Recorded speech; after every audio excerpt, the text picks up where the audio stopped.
Hello,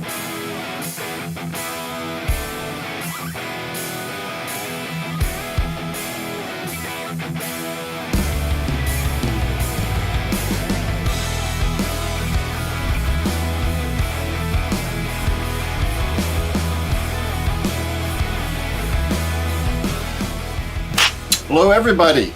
Welcome to the global live streaming of the major changes to the 2024 edition of NFPA 70E. I'm Jim Phillips, and once again, we get to go through that time-honored tradition of transitioning from NFPA 70E. This time, it's the 2021 edition into the 2024 edition.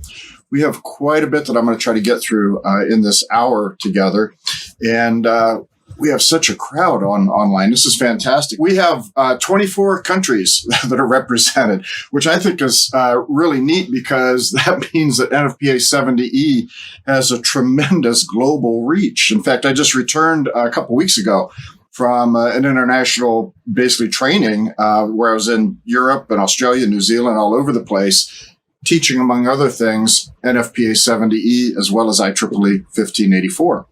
Before we begin, I need to cover a couple of things. And number one is what is going to happen here. It's going to be based on my thoughts, my opinions. It does not necessarily reflect the opinions of any of the various standards organizations. And this is really important because I'm very, very involved with many of the different standards organizations and hold some pretty key positions with a few of them. And also, please do not record or copy this material. So moving from 2021 to 2024, it took quite a bit of input, 357 public inputs. Think of those as like proposals, which led to 166 first revisions. And then for the second draft, there were 168 public comments that then resulted in 73 second revisions. I'd like to thank, so many people, the NFPA staff, the various NFPA 70E committee members, all the people that provided the public input and the comments. This revision cycle was a bit interesting. The closing date for the public input was June 1st, 2021. And then we had our first draft meeting where we review the public input, except because of the pandemic, it was virtual. And then the second draft, the closing was May 31st, 2022. And then we had our second draft meeting in Kansas City last summer. That led to the second draft report. And then we had what are referred to as NITMAMs, Notice of Intent to Make a Motion. If you have a copy of the 2024 edition of 70E, fantastic. If you have not obtained a copy yet, take a photograph of this page right here. There's a link that NFPA has where you can actually go to a viewer and you can view the 70E. You can't copy it or cut and paste or anything, but at least you can view it online. There's also what's known as a style manual, the NEC National Electrical Code Style Manual. And some of the changes that have occurred this time, as well as previous editions, are trying to obtain conformance with the requirements in the style manual. With every new edition, there are global changes throughout the entire document. And one such change is with shock, which is now electric shock, because what happens is the word shock, it's got a lot of different meanings. Are you surprised? Is it a shock wave? What is it? So this is to differentiate between all the variations of shock and the electric shock. So now we use the term electric in front of shock, electric shock.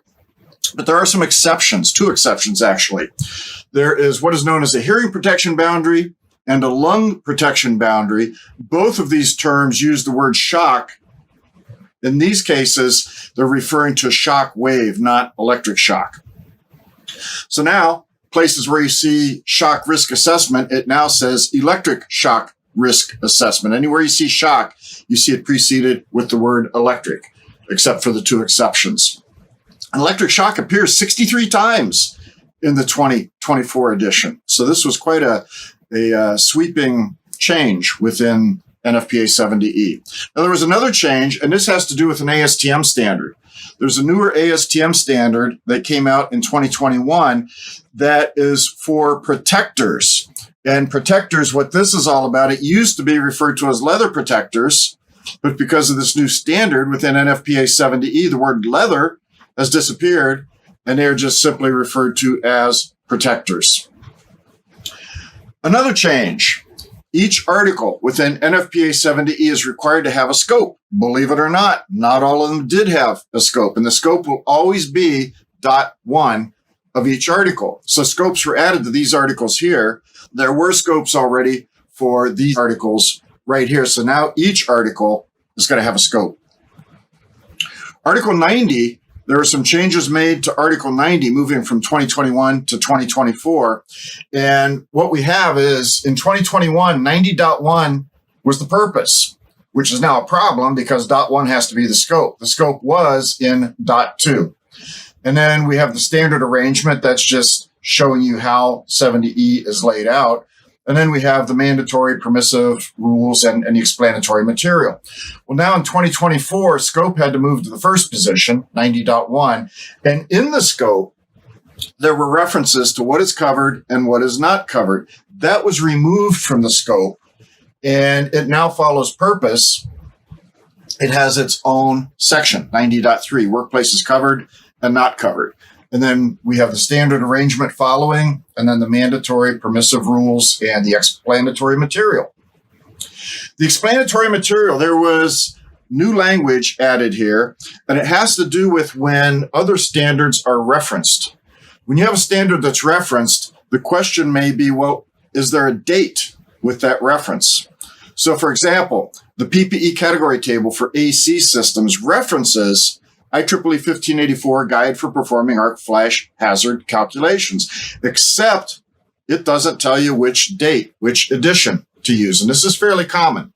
So there's language now that if the date is not provided, whichever edition is the latest edition, that's the one that is being referenced. So with IEEE 1584, there's 2002, there's 2018. Without a date, it defaults to referring to the latest, the 2018 edition. Definitions. Traditionally, definitions were in the .2 of NFPA 70E and actually even of the National Electrical Code in .2 of each specific article. And then over time, if definitions appeared in 2 or more articles, they would move to Article 100. But if a definition appeared just in one article, it would stay in that article. That's all changed. So what has happened now is we have definitions that were still in the 300s, and they were only applicable to the specific article. They didn't span multiple articles. But now that doesn't matter that they don't span multiple articles. All definitions are required to be in Article 100, the definitions. And what happens now is if there is a definition in Article 100 and it is only unique to one specific article, then that definition is going to be followed by the article in parentheses. So for example, battery effect, it was in 310.2. Now it's been moved to 100. It's still only applicable to 310.2, but it is followed, as you can see down towards the bottom, by the article that it is used in. There was also another change in definitions. Some of the definitions had sort of an odd wording. So for example, boundary, arc flash. Well, we know that means arc flash boundary. To assist in electronic searching, this will also now be followed by the way that we would actually refer to it as arc flash boundary. And that's to assist with the searching, the electronic searching. Leather protectors, as I mentioned, the term leather has been deleted. It's just protector, and it's a glove or mitten to be worn over rubber insulating gloves. And so it was just to add clarity since leather was too specific and non-leather is overly broad. So it's just referred to as a protector. 2 new additions to the definitions: ionizing radiation and non-ionizing radiation. These are specific to Article 340, but they have to be in Article 100 now. 340 will be in parentheses. Article 110.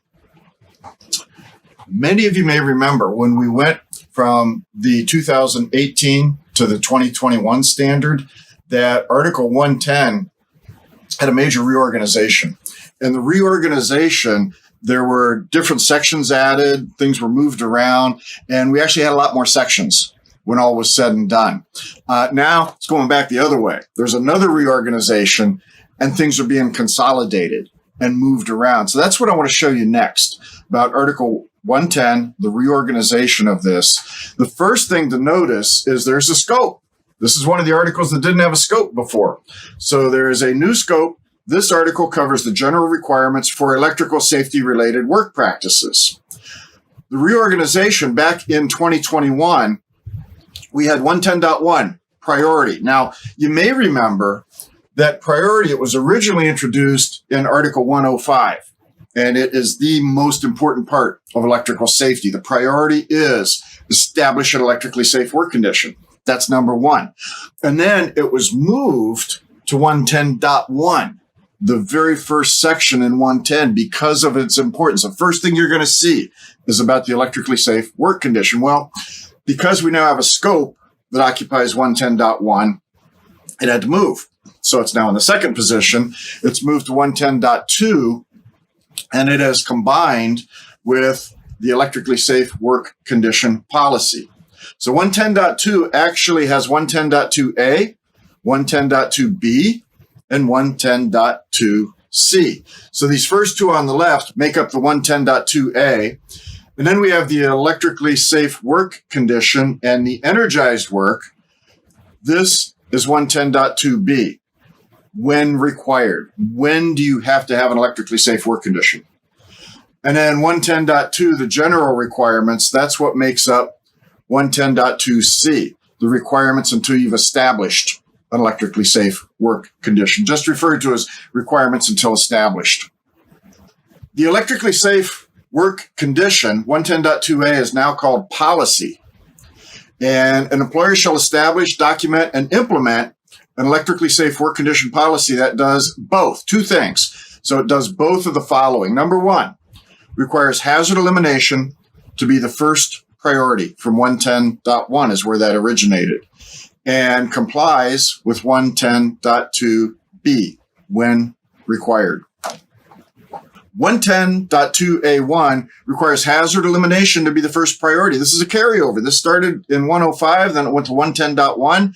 Now it's 110.2A1. There was an informational note that was added to 110.2A2.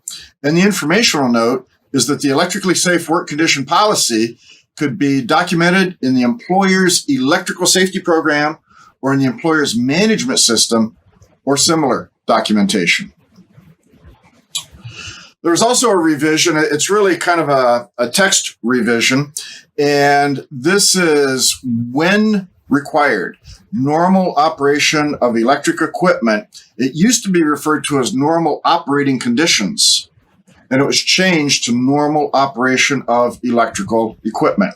Now, this is where you find the 6 conditions that define the normal operation of electric equipment. There's been a 7th condition that's been added to this, and that is that the equipment is rated for the available fault current.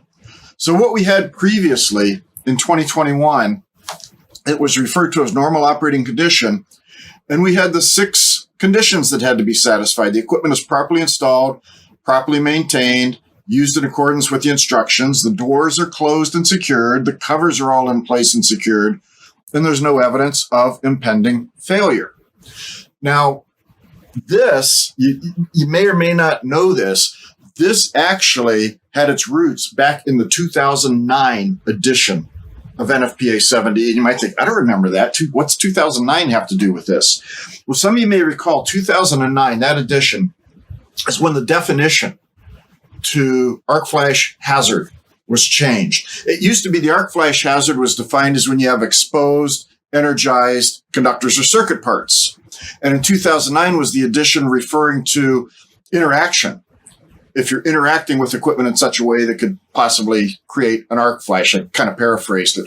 And that really set off a lot of confusion because interaction, what do you mean? So like, for example, if I just have a simple switch like this, that's interaction.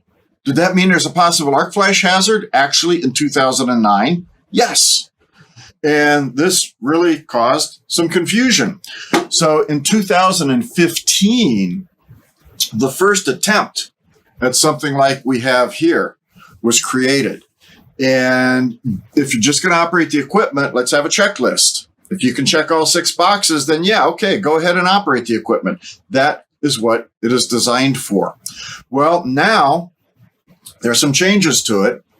And this is part of 110.2, electrically safe work condition, B, when required exception number 1.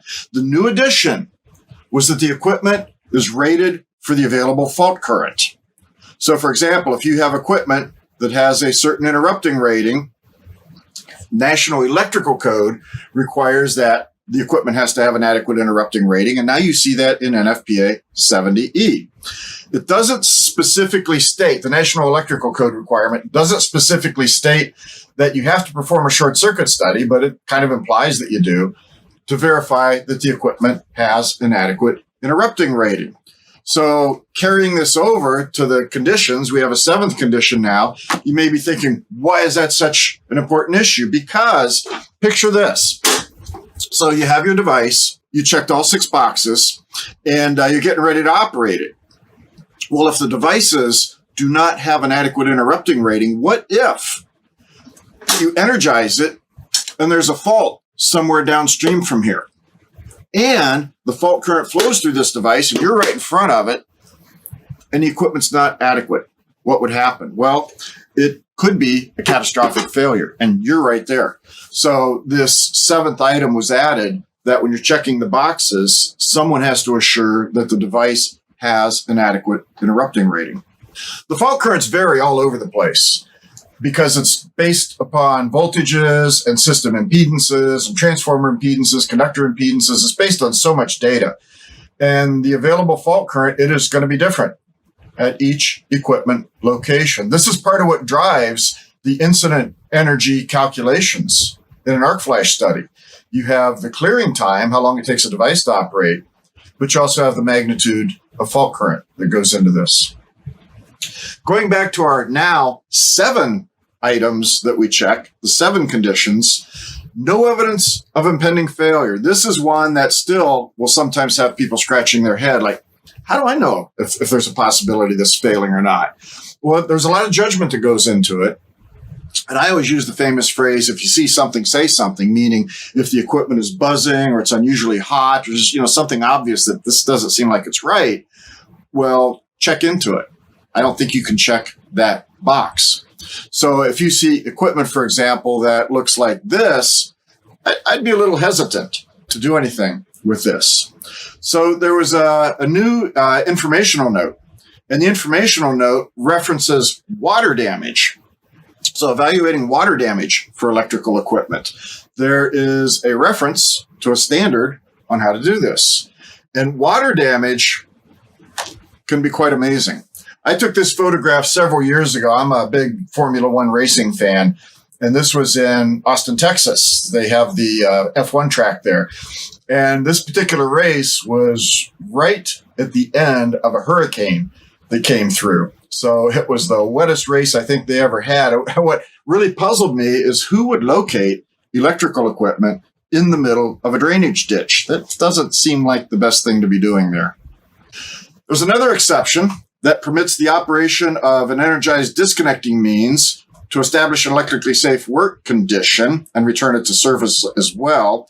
And the equipment supplying that disconnecting means or isolating element is not required to be placed into an electrically safe work condition. It's just a little bit of a clarification.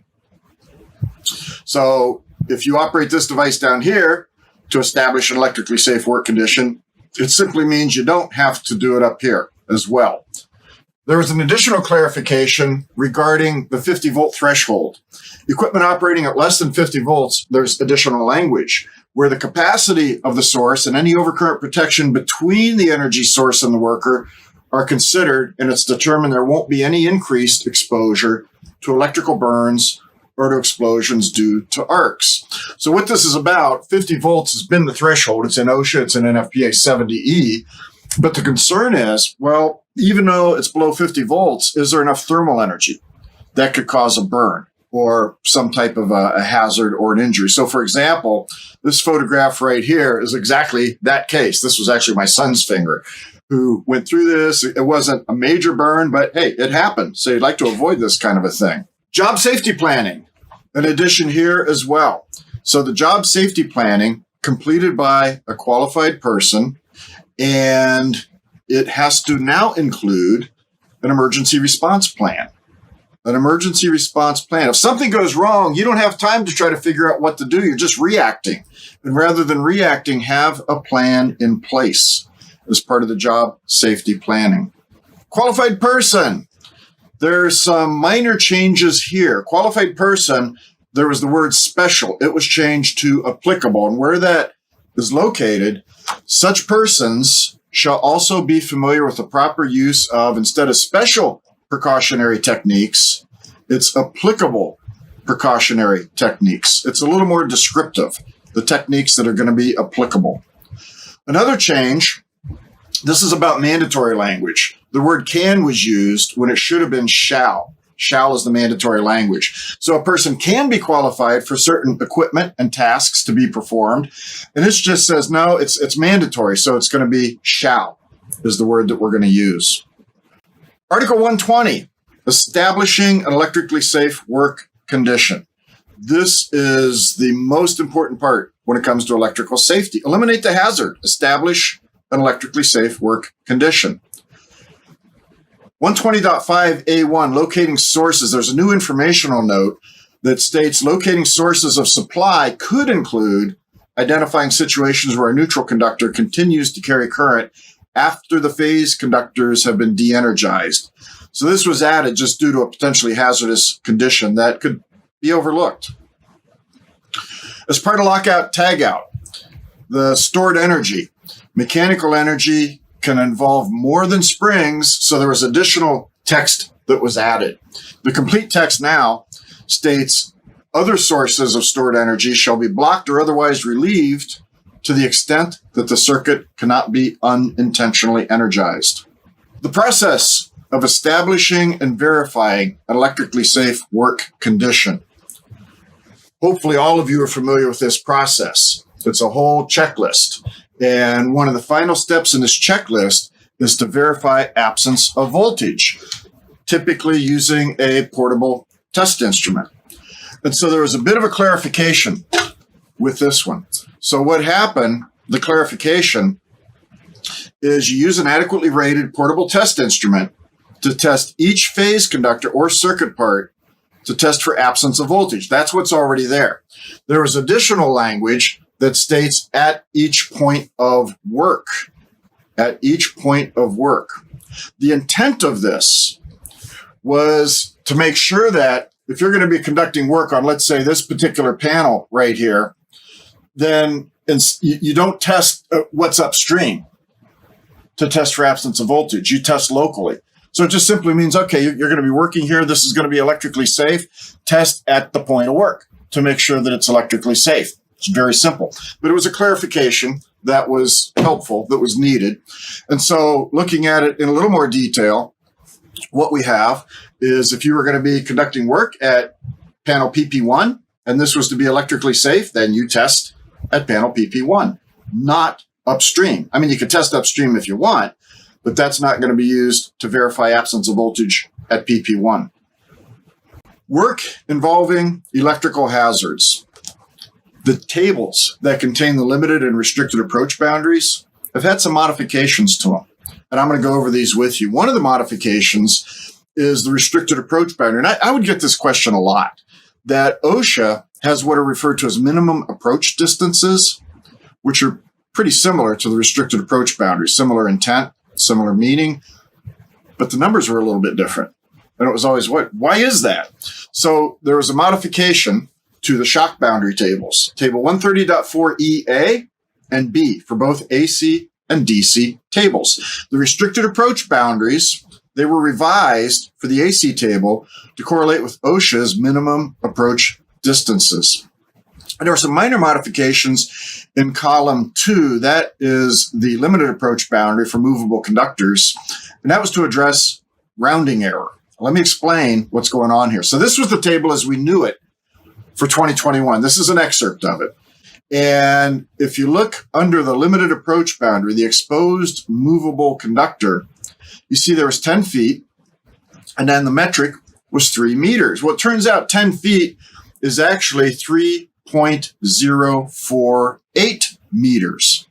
And you might think, so we're addressing rounding. That's correct rounding. 3.048, if you round it properly, it would be 3 meters. Well, yes, mathematically that's true, but it introduced a bit of a problem. So this is what we have today.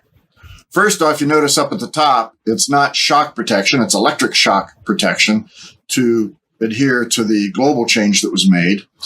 And these two rows here were actually divided. It used to have 751 volts to 15 kV.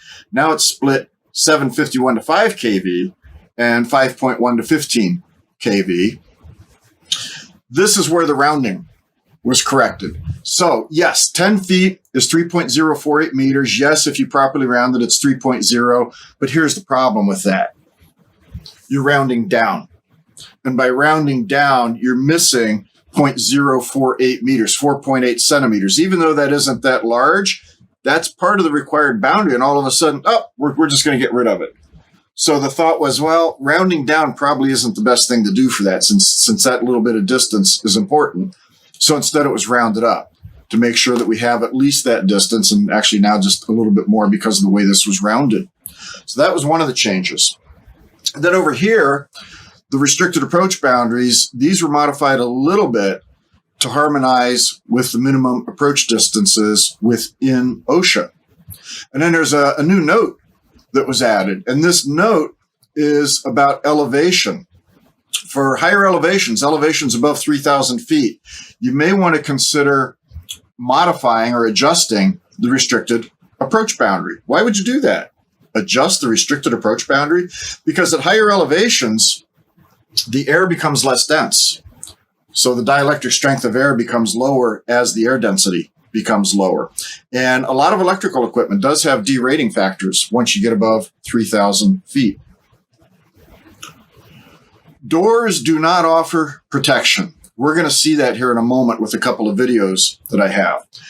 Estimating the likelihood and severity, there was an informational note about the doors not offering protection, but it was with the DC material.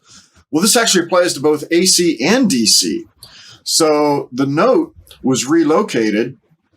We have an informational note that states, in most cases, closed doors do not provide enough protection to eliminate the need for PPE. In fact, what happens when you perform an arc flash study, incident energy analysis, IEEE 1584, the calculations based on that standard, they assume that there is no door, that the door is wide open, because you just don't know. Unless the equipment is specially designed to keep the door closed and contain the energy like arc-resistant equipment, you don't know if the door is going to stay closed. It might, but it might not. Let's take a look at the video from one of the tests that I conducted a while back in the lab. Okay, let's go. 600 volts. 3, 2, 1.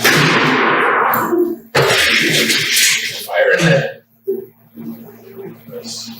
And the door does not offer protection.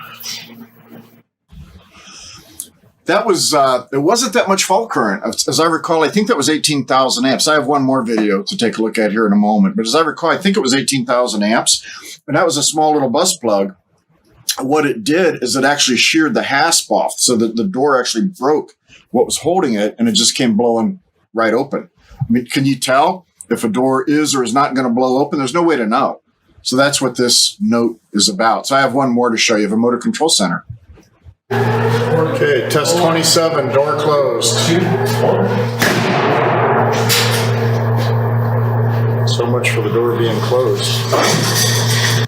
I have a keen perception of the obvious with both of those. The doors aren't going to offer protection. It's like, well, yeah.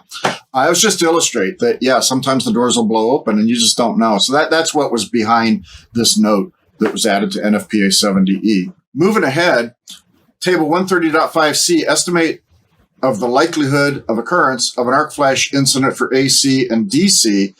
Just some language change. This was changed to operating condition, and it's just to coordinate with the changes that were made in 110. So this is now estimate the likelihood of occurrence, and the language change is operating condition. The language change here is to change from equipment condition to operating condition, and also the reference was changed because of the renumbering in 110. And this is just simply referencing these 7 conditions that we were already discussing. The incident energy analysis, NFPA 70E, says this needs to be reviewed if there are changes that could affect the results. So the incident energy analysis shall be updated when changes occur in the electrical distribution system that could affect the results of the analysis. There's a new informational note that was added to this. And the informational note lists examples of changes that could be made by the electric utility or other entities. So when someone is performing an incident energy analysis, it's going to be based on IEEE 1584, and that's how you calculate the incident energy. I mean, realistically, most people are going to use software, but the software uses the model from IEEE 1584. And there's a lot of data that goes into this, including the source data, the short circuit data. So if there are changes that could cause major changes within the study, those need to be addressed. So the new informational note, changes that could affect the results of the incident energy analysis by the utility, transformer sizing, modification to protective devices, changes to protective devices, and then I have my change. Officially, this is not in NFPA 70E. Maybe it needs to be added next time. But I'm going to describe this. This is based on my experience in a past life with the utility, that if the utility reconfigures or has major substation additions, it's not on the list. Here's what we're looking at. Let's say that there is an arc flash study, and the calculated incident energy at a given location is the number on the left, 4.5 calories a square centimeter. Great. Okay, so there's a change. Somebody reruns the study and finds out instead of 4.5, it jumps to maybe 5.4 calories a square centimeter. So what? If you wear an 8-calorie PPE, I wouldn't consider that the end of the world. 8-calorie PPE is still going to work, 8 calories per square centimeter PPE. Now, the arc flash boundary may increase a little bit, and I'll show you how you can get around that. Now, what we're really looking at, the concern is if the incident energy changes enough where the PPE that was specified is no longer adequate. So if there's a change where this goes from 4.5 to, let's say, 16.2 calorie per square centimeter, that would be a problem because the 8-calorie PPE would no longer be considered sufficient. What can cause changes like this? Well, the reference to transformers. Transformer impedance. We have a 1500 kVA transformer on the left using the impedance and the secondary voltage. The fault current on the secondary would be in the neighborhood of 30,000 amps at 480 volts, maybe a little more, maybe a little less, but in the ballpark of 30,000 amps. If that transformer size is increased, then the fault current would also increase to 50,000 amps. Could that affect the incident energy? But absolutely. It'll affect it as the fault current goes up, assuming the arc duration is the same for each case. Then 50,000 amps would lead to a larger incident energy. Now, the opposite could have some interesting effects. If for some reason there's a large transformer and for whatever reason equipment is maybe located where there's a smaller transformer, then what could happen is with the lower short circuit current, a protective device may take longer to operate. And that's always a concern. People think about, maximum fault current, that could be really bad. Well, for a short circuit study, yeah. But for an arc flash study, people get concerned about what if the arcing current drops and now a device, instead of operating instantaneously, operates in the time delay region. So a case in point right here, let's say there's a location where there's 30,000 amps of arcing short circuit current. This time current characteristic indicates that this device should operate in 5 electrical cycles. I should note it's 5/60ths of a second because I know people from other parts of the world have 50 hertz systems. So 5 electrical cycles based on a 60 hertz system, that's 0.083 seconds. But if the fault current were to drop, maybe because of a transformer, maybe a transformer is taken out of service. You have 2 transformers in parallel, and maybe one is taken out of service. The fault current drops.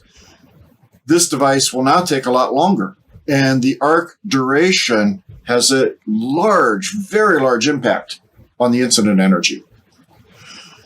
Sometimes people will question, well, I don't actually know the actual fault current from the utility, or it could vary or something like that.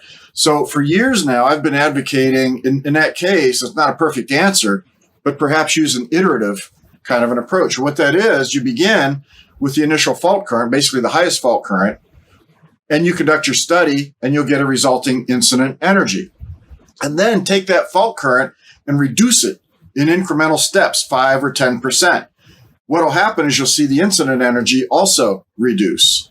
And you continue to reduce the fault current. The incident energy continues to reduce. And you might think, what's the point of this? What's going to happen is you're going to reduce it one step too many, and you're going to see the incident energy make a very large increase. What you've done is you've defined a range of fault currents where the PPE that you want to use is acceptable, and you've identified how low this can go before you start to have trouble with device operation. Not a perfect answer, but at least it'll give you a range. I mentioned utilities making changes. So back in a past life, this was back in the 1980s, I was in the transmission planning department of a really large utility back in Ohio. And I was responsible for about a third of the system. And as part of this, there was an area in the service territory that had explosive load growth. It's actually where I lived at the time. And in the planning department, we ended up coming up with plans for a new substation to support the area. Well, I eventually moved on and headed up the transmission short circuit studies group for the whole system. When this substation that I'm showing here came online, the fault current in the area jumped dramatically. And that could have an impact. It could have an impact on equipment duty. It could have an impact on the incident energy. But also there were cases in the area where we would retire substations that were old, and you could see fault currents reduce as well. So there are a lot of moving parts to an incident energy analysis, including the device settings. If we have a device with this current and these settings, and then the settings change, guess what? The duration increases dramatically, and the corresponding incident energy increases dramatically. I have a course on arc flash studies, IEEE 1584, calculations, all the details. And I hold this class a couple times a year. The next offering is going to be in December. And so if you have an interest in learning probably more than you ever care to know about IEEE 1584 and arc flash studies, mark your calendar. That's going to be coming up December 4th through 7th. I do it in 2 2-hour segments each day since it's streaming, so you don't have to stare at a screen all day. And there's also an on-demand version of this as well, where it's just in modules. You take it at your own pace, take a quiz, and receive continuing education credit. Equipment labeling. The requirements for equipment labeling have really not changed much in the last several editions of NFPA 70E.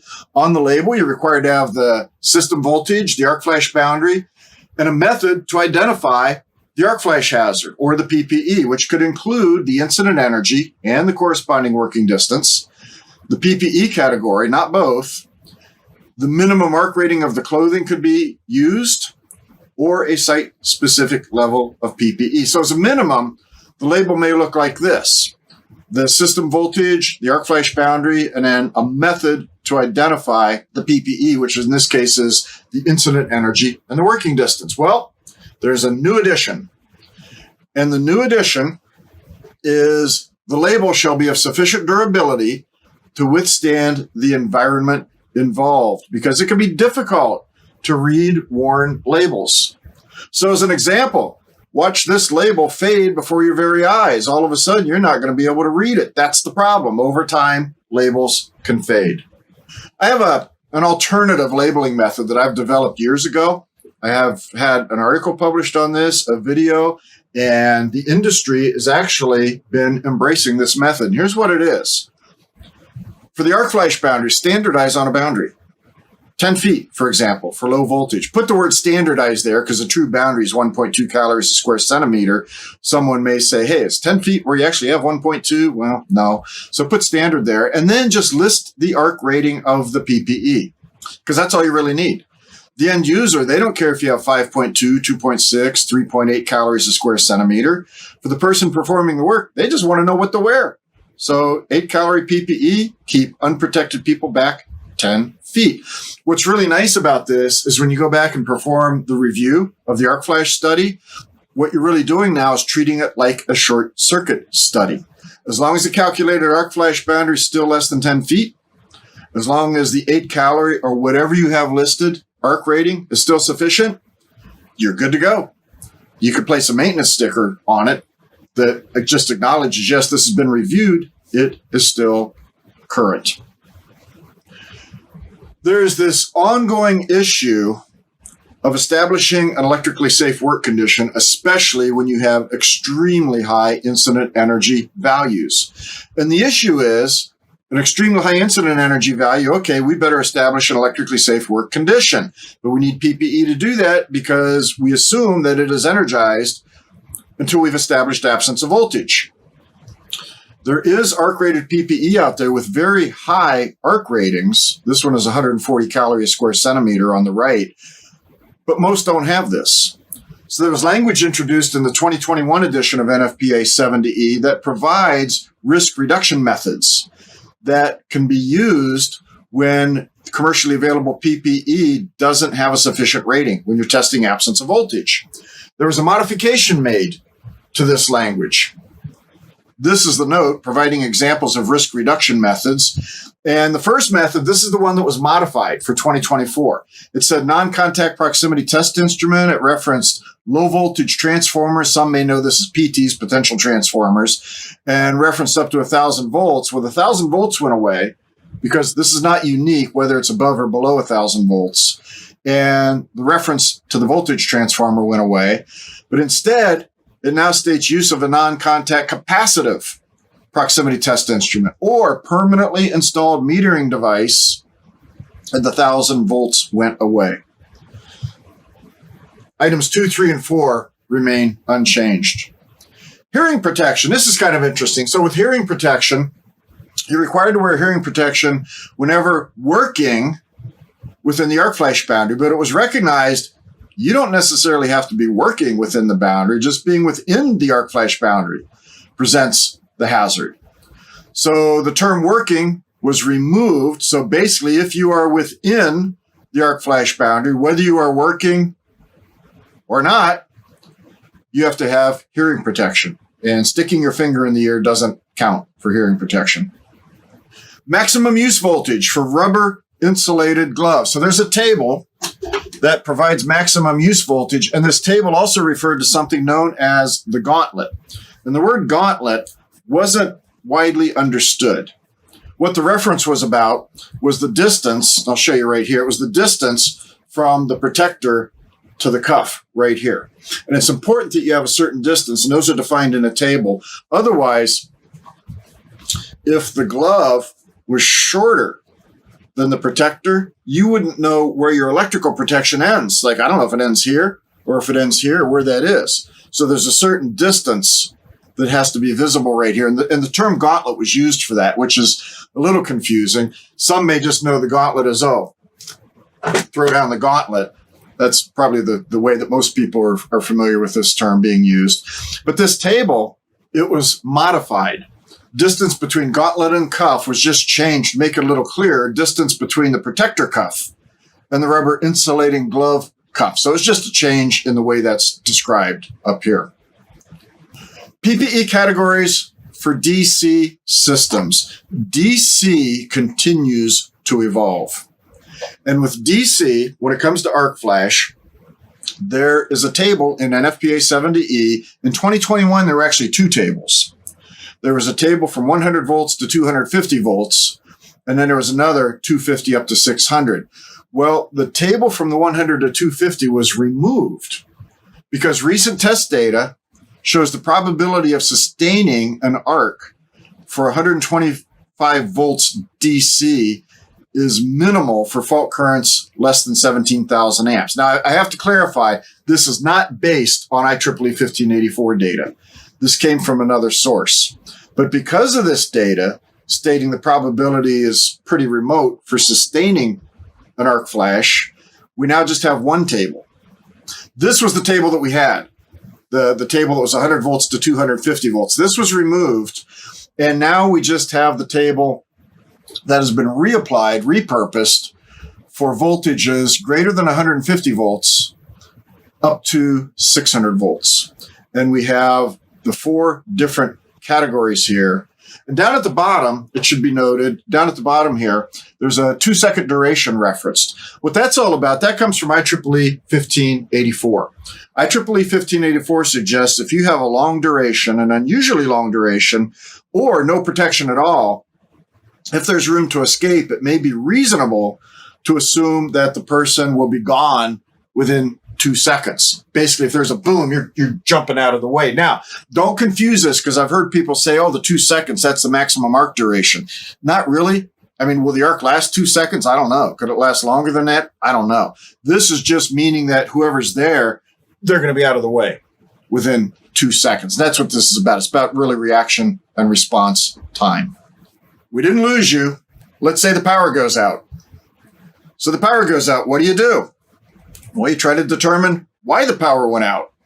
Did a protective device trip? What do you do if the protective device trips? Well, most are going to say reset it. And there you go. NFPA 70E has a different view of this. NFPA 70E, it's referred to as reclosing circuits after protective device operation. There is now a reference to a qualified person and repetitive. Repetitive was removed. Let me explain why that is. This is the language that we did have. There was no reference to qualified person, and down at the bottom it says the repetitive manual reclosing is prohibited. What is that all about? Well, the reason repetitive was removed is it implies, well, I'm not going to do this repetitively. I'll just do it once. And the thought was, well, no, you shouldn't do it at all until a qualified person has determined why this is tripped. So the language now is a qualified person determines the equipment and circuit can be safely re-energized. Manually reclosing until it's been determined why the device tripped is prohibited. Now, there was some text that referred to an overload. If it was caused by an overload, then you don't have to examine before re-energizing. This was removed from the main text, and it's now referenced as an exception. Article 320. So Chapter 1, that's the bulk of the safety practices. Chapter 2 is more about maintenance. There weren't any real major changes in Chapter 2. Chapter 3 has different articles. There were some changes to some of the articles in Chapter 3, beginning with Article 320. Article 320, there was a modification to the scope. And the modification was storage batteries that exceed 100 volts or exceed a short circuit power of 1,000 watts. That could cause burn injury. It was 50 volts. It is now 100 volts. Why? Well, there's a couple reasons for that. The energy thresholds were also modified. That what we have now is the energy thresholds, DC 100 volts and 40 milliamps. And then the thermal hazard, 1,000 watts of short circuit power. Let me explain the 50 and the 100 volts. So what happens is OSHA has the threshold of 50 volts. Chapter 1 has the threshold of 50 volts for everything. DC, there's been a lot of research and work that shows the actual threshold is 100 volts. It's the United States Department of Energy that has determined that. So the first change that we looked at in the scope going from 50 to 100 was because the thresholds were already at 100. So the scope is 50, the thresholds are 100 in Article 320. So we had to sync that up. But the other is Chapter 3 is for special equipment. And the requirements of Chapter 3 are in addition to what you see in Chapter 1. And it could actually modify the requirements of Chapter 1. So even though Chapter 1 says 50 volts, when it comes to DC, 100 volts is referenced. And you see that throughout the articles in Chapter 3 when it comes to DC. So we had this change. In fact, with DC, on my website, brainfiller.com, I have many on-demand classes, just self-paced classes, module classes. And I developed a class a couple months ago on DC electrical safety. It's a 2-hour class. And this particular class, if you're trying to learn quickly the fundamentals of DC electrical safety, including the 50 volts versus 100 volts, battery systems, data centers, things like that. It's a pretty good crash course. Safety-related work practices for lasers, Article 330. Same kind of a thing here. The hazardous energy. This was modified. In fact, what happened is the hazardous energy for capacitors was greatly enhanced. Less than 100 volts and greater than 100 joules. As long as those values are not exceeded, you're good. If those values are exceeded, you have to have appropriate controls in place. Greater than 100 volts and greater than 1 joule, as long as you don't exceed those, you're good. Once you exceed them, you're not. And then the last one, greater than or equal to 400 volts and greater than 0.25. That's another electrical hazard threshold that if you exceed it, you have to have appropriate controls in place. Article 340, the scope was modified. The scope refers to power electronic equipment, including the following. And it was a pretty good list that's been expanded. We now have generators producing sub-RF and RF fields, ionizing radiation field generators, non-ionizing radiation field generating equipment. And then there's some items underneath number 8. So the scope was expanded. 340.2, the definition of a radiation worker, well, that was deleted because the style manual states that if you have definitions, but they're not used anywhere, then they don't belong in the standard. And if it did remain, which it didn't, but if it did remain, it would have moved to Article 100 anyway. There are many, many informative annexes, and I just wanted to point out a couple of things here with the informative annexes. Informative Annex O, Employee Safety-Related Design Concepts and Facility Owners' Responsibilities.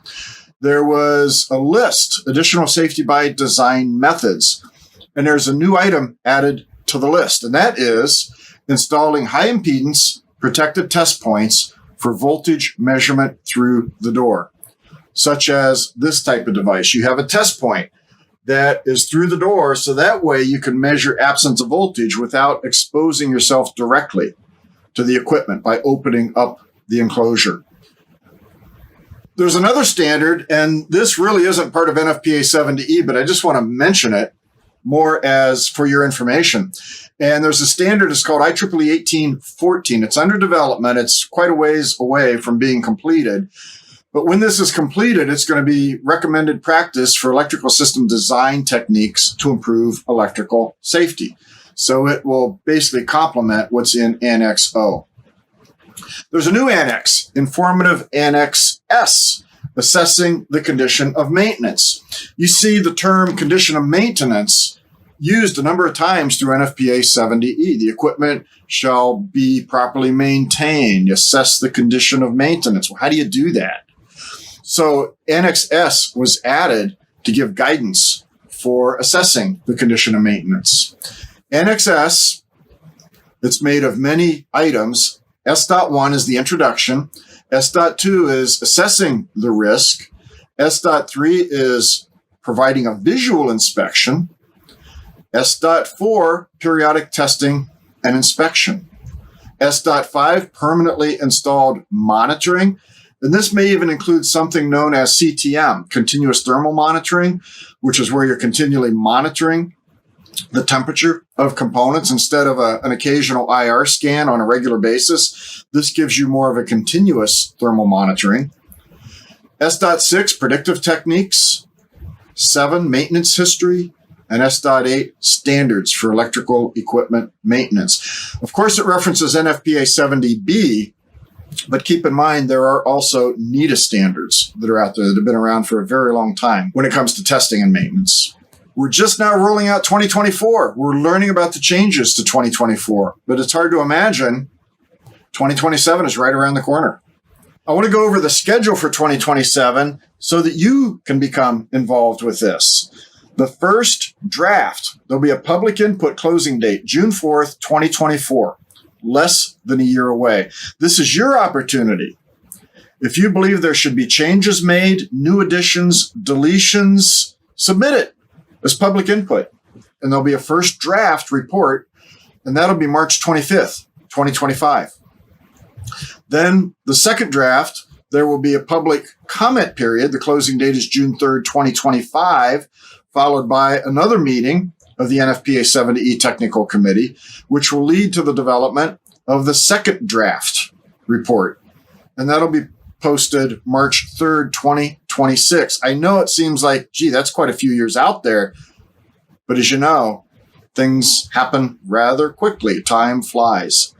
Then we have the Motions Committee report, the NITMAMs, and the posting date for these will be May 12th. So sometime after May 12th, 2026, we will see the next edition, the 2027 edition of NFPA 70E. I'm going to break it open to a little bit of Q&A right now and scroll through. Wow, a huge list. I'm not going to be able to get through all these, but I'll scroll through them here.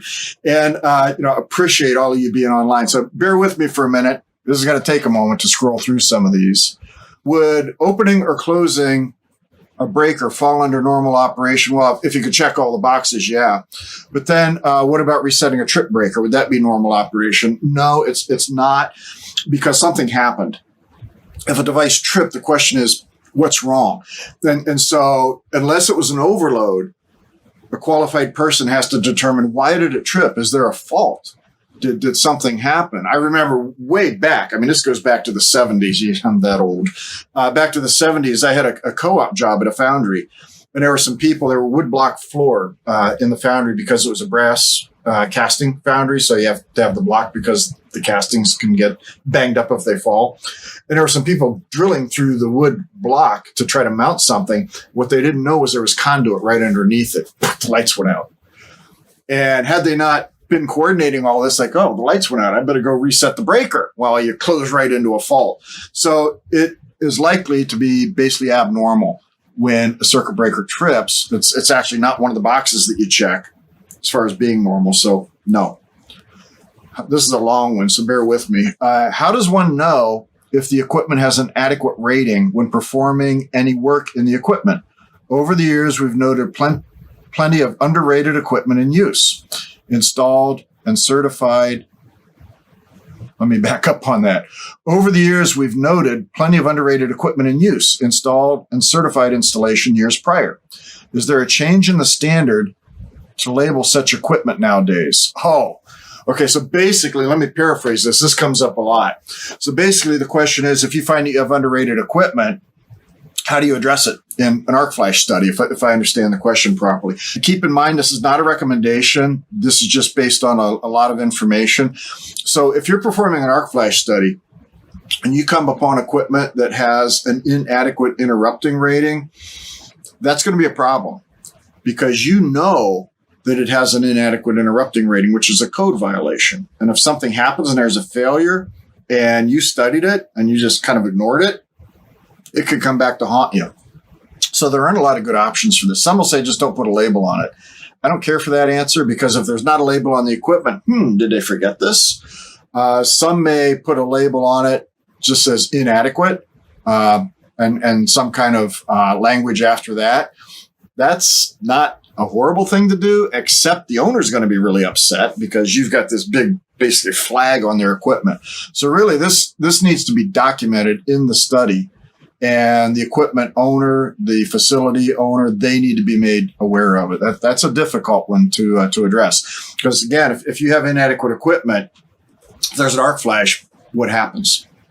Regarding testing for hot work, for energized, for energized or absence of voltage, if you're testing for work at PP1, that was the one line that I had, the panel that was downstream, at the location of the work, the panel should still be considered energized if the line side conductors above the main are hot, correct? For 2024, is this assumption still true for the work on feeder or branch breakers that would be de-energized? I believe what you're talking about, I can illustrate that here. I believe the question is, if you try to create an electrically safe work condition, you have the main open here. Isn't this still considered energized? Yes. This may be de-energized down here, but you have exposed conductors. I don't have a main in this, but you would have exposed conductors up here. So for many, that would still be considered a shock hazard, electric shock hazard, and also an arc flash hazard, unless you isolate it with a device upstream. Is an arc flash possible when switching a 480 volt switch to the off position versus turning it back on? that's more of a probability thing. So I think the question is, this isn't 480, but the question is an arc flash possible doing this compared to this? Typically, energizing is considered to be a little more hazardous than de-energizing because you don't know what you're closing into. Did something happen downstream? But although I haven't heard of it happening, I can imagine it could, that if you're de-energizing, if this fails, maybe. But as I said, I really haven't heard it catastrophically failing. Now, there are failures, and I've investigated cases where someone has de-energized, they switch this off. Fortunately, they measure absence of voltage and find out this thing is still energized because the jaws in here failed. But I could picture, be a stretch, but a potential catastrophic failure, although I've never seen one in that case. For the 2-second suggestion, do you need 2 paths of egress? Or could distance away, say 10 feet, be sufficient? Well, the 2-second, it's not really directly about points of egress. The 2-second, and this is kind of from memory, so it's probably not going to be the exact wording, but the 2-second duration or 2-second cutoff is based on if it's reasonable that a person can escape, have room to escape. Now, what that room is, if there's equipment up there, and I have a lot of room back here to the side, if I can get out of the way, somebody's going to make that determination, then you can use 2 seconds. Egress is just, can you get out of the area? Up to what load in kilowatts are arc flash labels not required? There actually isn't any language like that. So arc flash labels, the actual description in NFPA 70E, it states, and again, this is from memory, but it's something to the effect of equipment that such as, and it's a non-inclusive list, switchgear, panel boards, motor control centers, things like that, that could possibly be worked on or interacted with while energized, something like that. You have to have arc flash labels on it. So it's a pretty broad net. Now, some will think, well, we don't do any energized work, so hooray for us. Oh, great. That's exactly the idea. That's priority. But the thing is, in establishing an electrically safe work condition, you're interacting. And you have to verify absence of voltage. And until you verified absence of voltage, you still treat it like it's energized. And if you treat it like it's energized, that means you need PPE, you need to be aware of the hazards. That's on the label. How do you handle testing absence of voltage when there's an incident energy above 40 calories a square centimeter? First off, let me explain the 40 calories a square centimeter. That actually, the don't work above 40 calories, began back in the year 2000, NFPA 70E. The original PPE category tables, they were known as hazard risk category tables. PPE back in 2000 only went to 40 calories. That was the commercial rating that was available, the maximum. And so because of that, there was a note that was inserted that said you need to really consider de-energizing above 40 calories a square centimeter. And that led to all kinds of crazy thoughts about being crushed and launched through the air and just things that didn't quite make sense. But since then, it was the 2018 edition, I think it was, that note went away. And the justification was fantastic. The justification just said 40 calories should have nothing to do with when you de-energize. You should always de-energize. Perfect. But, people still hang on to that 40 calorie. PPE today, what used to be 40 calorie as an upper limit, actually, just a moment here. I have it right here. 65 and even 75 calorie PPE has become pretty common. In fact, this is actually a little more comfortable than the old original 40 calorie PPE. So the ratings have gone up considerably with PPE. But anyway, let's say, whatever rating you have, the incident energy is above that. I covered a while ago that NFPA 70E gives you a list of items that you may use to reduce the risk. It's basically, let me do kind of a preliminary test. It's not a full contact test, just to kind of give me an assurance that, this probably is de-energized. And that is used like the proximity capacitive test equipment, or if you could visually verify those gaps in the equipment, things like that. Because you do have to verify absence of voltage. And if you have a high incident energy, that can be a problem.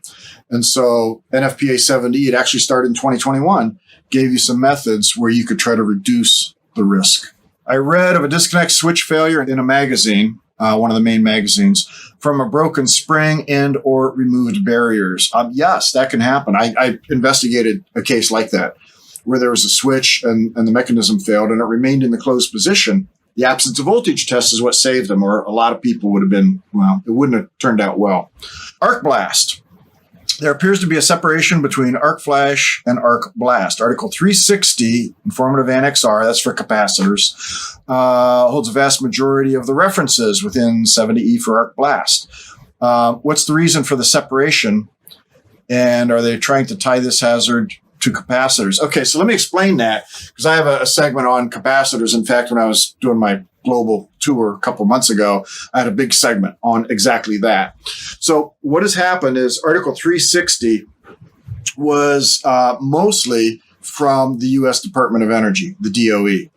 And it is specifically about capacitors. And so what they're looking at is the blast. They have lung protection boundary, hearing protection boundary, based on the blast pressure from a capacitor discharge. When you don't have a bleed resistor and a capacitor ruptures or just discharges all at once, you can have a tremendous amount of energy from that. And it'll be a shock wave. And so they have what's called the lung protection boundary and the hearing protection boundary. It's specific to just the impulse, because a capacitor discharge is going to be an impulse. It's not going to be like a 30 cycle or 60 cycle or whatever, like an arc flash. It's just that initial shock like that. And so that's what that's based on. And they have equations in there. And the equations were derived based on using a model from the U.S. Department of Defense for munitions, basically ordnance, explosions, where they have modeling for the pressures from that. So they used that methodology to come up with the equations for basically the shock wave, not electric shock, but the shock wave for the blast pressure for the capacitor discharge. So good question.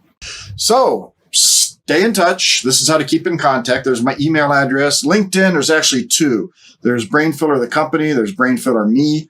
I have a YouTube channel, and I also have Arc Flash Forum. With that, I really appreciate everybody being online, and I wish you all a fantastic day, or I guess for some of you, the middle of the night on the other side of the planet. But thank you very much. I hope it helps your understanding of the latest and greatest of the 2024 edition of NFPA 70E. Take care. Thanks.